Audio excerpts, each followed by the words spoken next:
Good morning, crime community. I'm here to read out another chapter of Squeaky by Jess Bravin. It's called Mrs. X.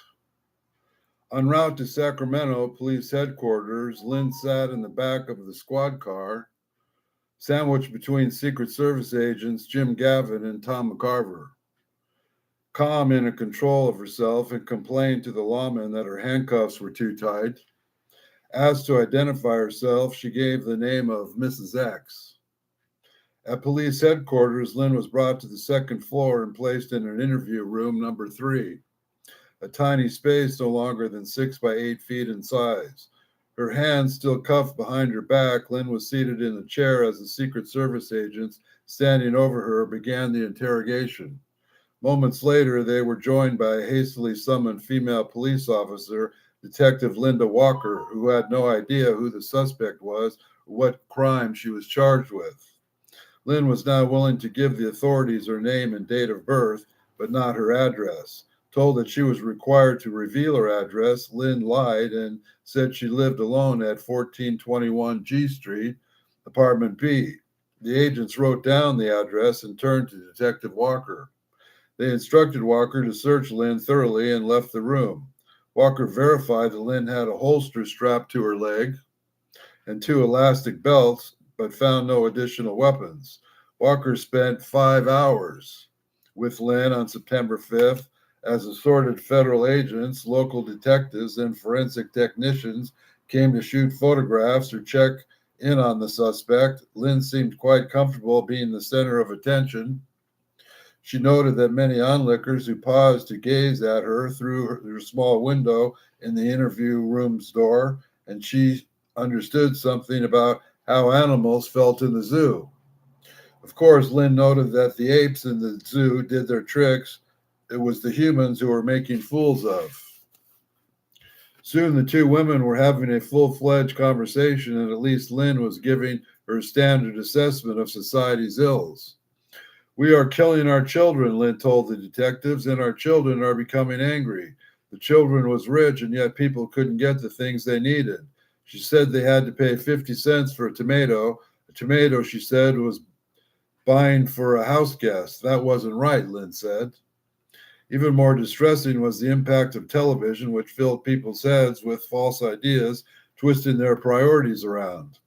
For example, Lynn said television was selling the Chicano people things they don't need, and they said thus unable to buy the things they did. Television should be used to sell health, not things.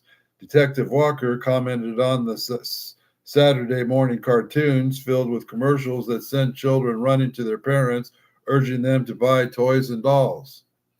Do your kids do that? Lynn asked. Walker said she had no children. Did Lynn, the detective asked? No, Lynn said, but in a sense, all children were hers. Children have vivid imaginations. They see colors more vividly and see people more animated, like in cartoons. But as they get older, they are more programmed to see things more rigidly, she explained. And it was her love of children that made her so abhor abortion, Lynn said. That was murder, she said, and dangerous for women too. She told Walker she had a friend who was nursing, probably meaning Heather, who had seen doctors make horrible mistakes while performing abortions. Foremost in Lynn's mind, however, was the dismissal state of the environment.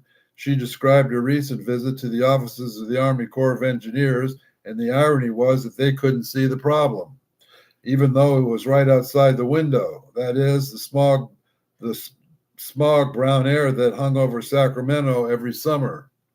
People needed to take time to get in touch with the earth and the woods and the trees and the flowers and the animals, Lynn lectured. She went on to criticize the money system, describing the virtues of vegetarianism, offering understanding for the predicament of those in law enforcement. According to a friend of hers in prison, Lynn said, people in law enforcement have too much paperwork.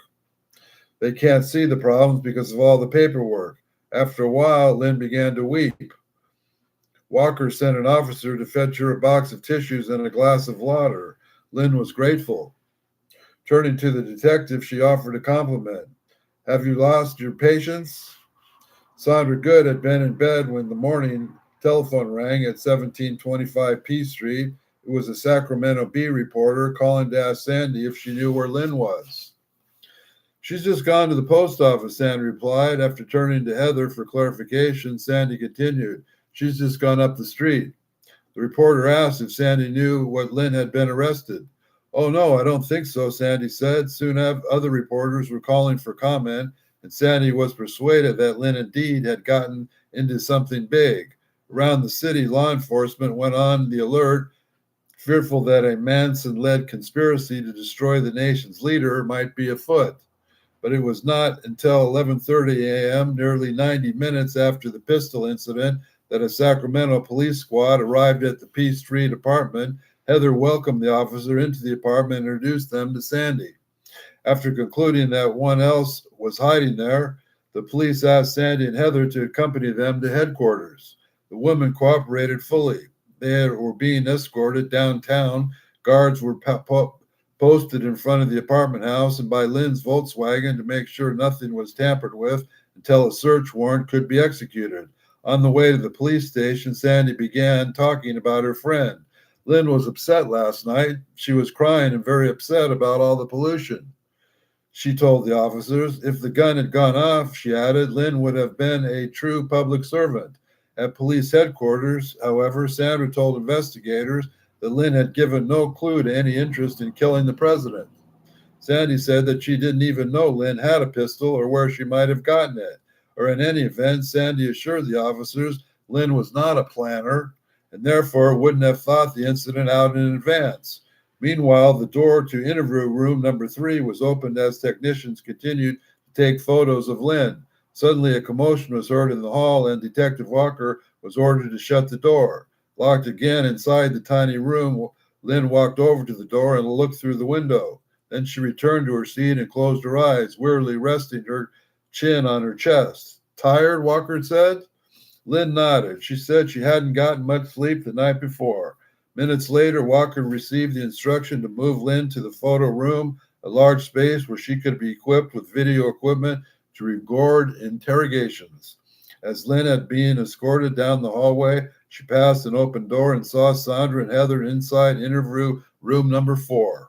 It didn't go off. I'm sorry, Sandy, Lynn called to her friend. Police Lieutenant Hal Taylor interrupted. Shut up, he told Lynn. He later testified that Lynn's tone of voice was apologetic, but they didn't know anything about it, Lynn pleaded. The officers hustled her down the hallway. At 11:28 a.m. in the photograph room, Agent Gavin Lynn read Lynn her rights, and after her handcuffs were removed, was steady to start asking questions. First, however, Lynn had a request. Would you please remove the holster strapped to her leg?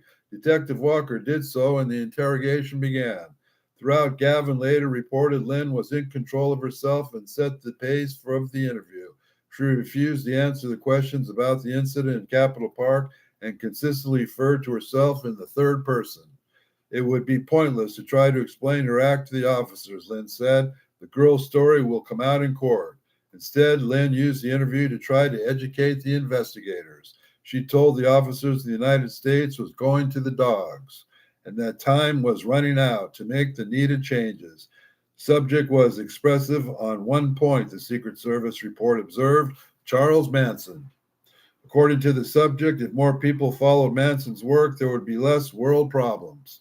Gavin concluded that Lynn seemed slightly under the influence of either an intoxicant or a drug and gave up trying to question her at about 12:55 p.m.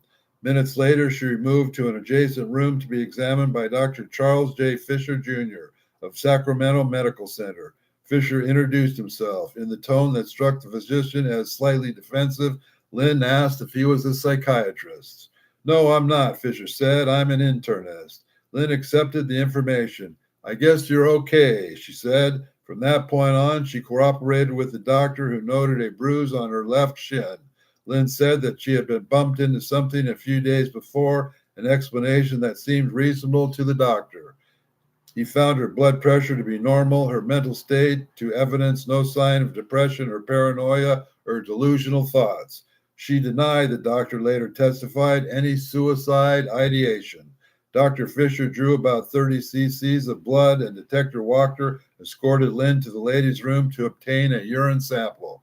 No traces of alcohol or drugs were detected except for phenylpropanolamine, the active ingredient of contact. Next, two psychiatrists came to see Lynn. She immediately announced that she would not speak to them. It was nothing personal, Lynn said, but that her reasons had not wanting to talk to them. We're going to leave this for tomorrow, continue Mrs. X's story and her shakedown by the police, which will eventually lead into another chapter called The Search. So if you think there's any truth or like enjoying what I'm doing here, please like and subscribe and share, and have a great day.